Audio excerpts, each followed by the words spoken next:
Hi everyone, it's me again. With this video, I wanted to talk about the power of the cross in Christianity. Now, I want to make clear that mm, the Christianity that I follow is primarily cultural. I don't believe in any of the supernatural aspects.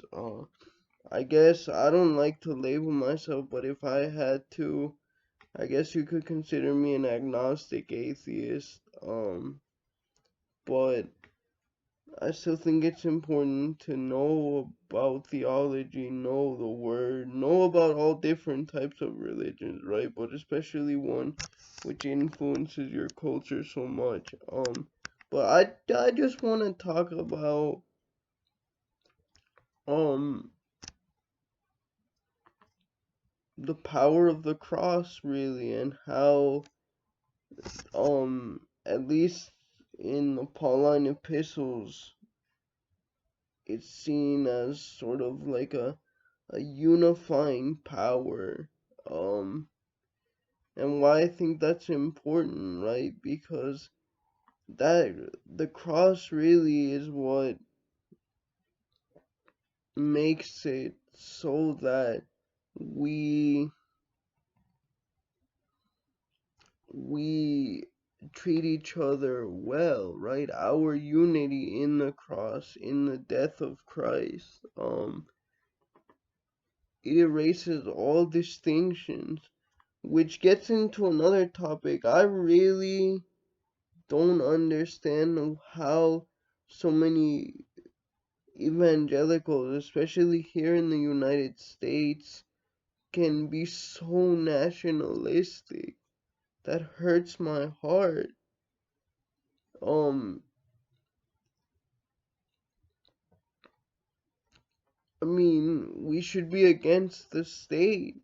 We really should be, like, because the cross, like I said, I mean, it's cliche, but it's true. Galatians 3, no Jew, no Gentile, no male, no female, no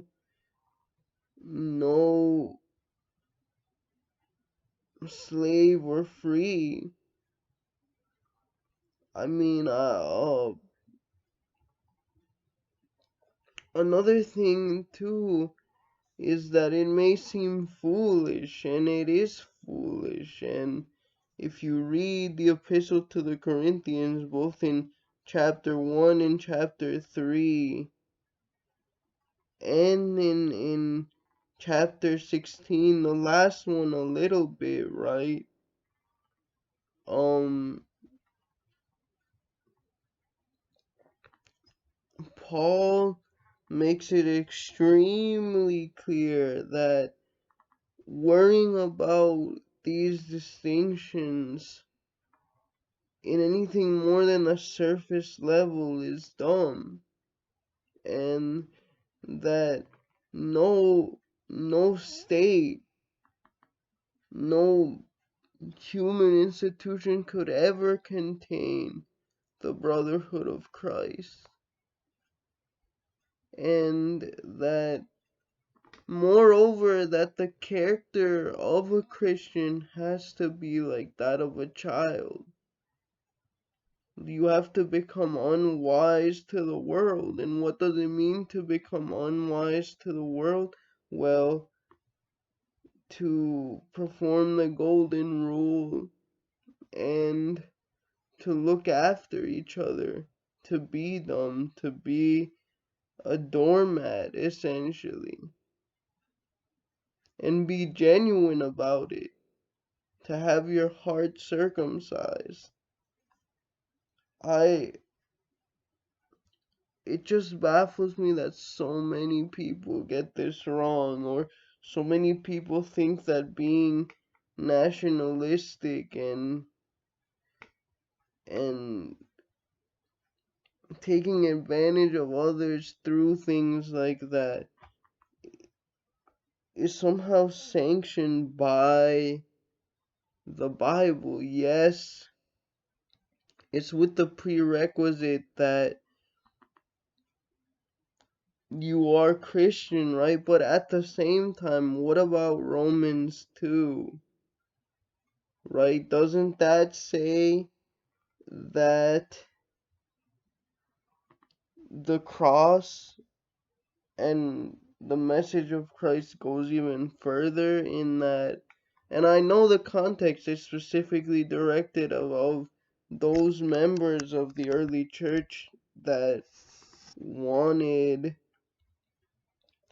to keep Torah observance, right?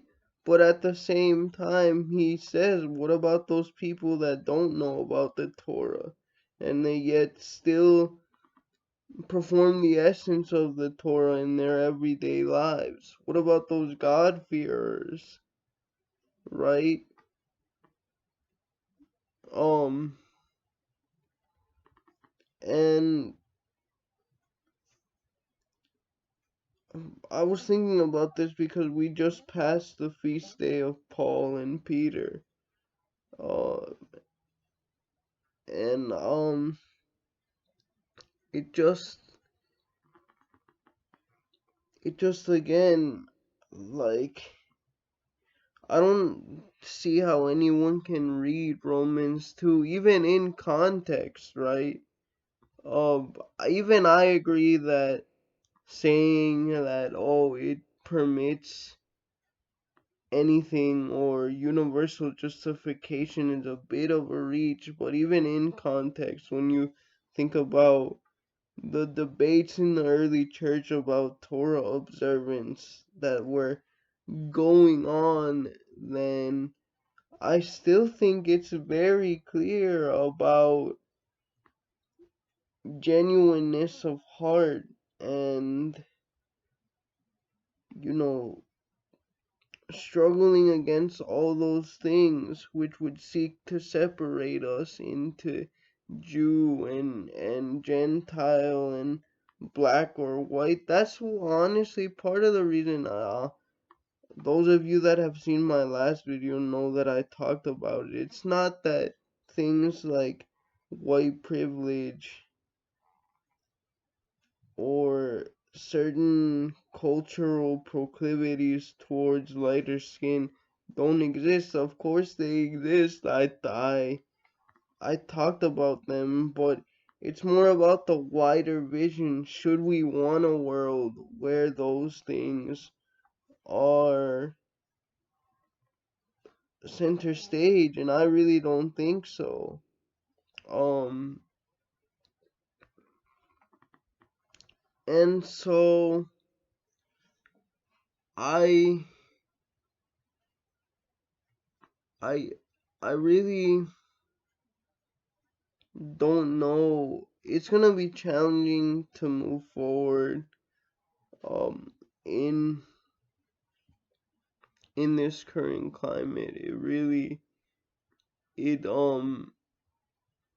is. I hope that we can see past it. I hope that we can work towards a more generous world. And the thing is, being unwise to the world doesn't mean ignoring stuff. It means genuinely wanting the best for others, like I talked about, wanting what they want in the true sense of Christian love. Uh, but yeah, it just consists in really just being dedicated outward and inward to doing good. And another topic of my videos have been my struggles for basically um dating or trying to date. I haven't really dated, honestly. I had a lover, um but I just come to realize, especially I've had a real change of heart, and like, it doesn't matter that much to me anymore. In a way, I've given up. I really have, but I've traded it in for something much deeper and stronger. Anyway, I just wanted to come here and, especially after the feast days, come to talk about nationalism and the power of the cross and all of these things. Okay, bye.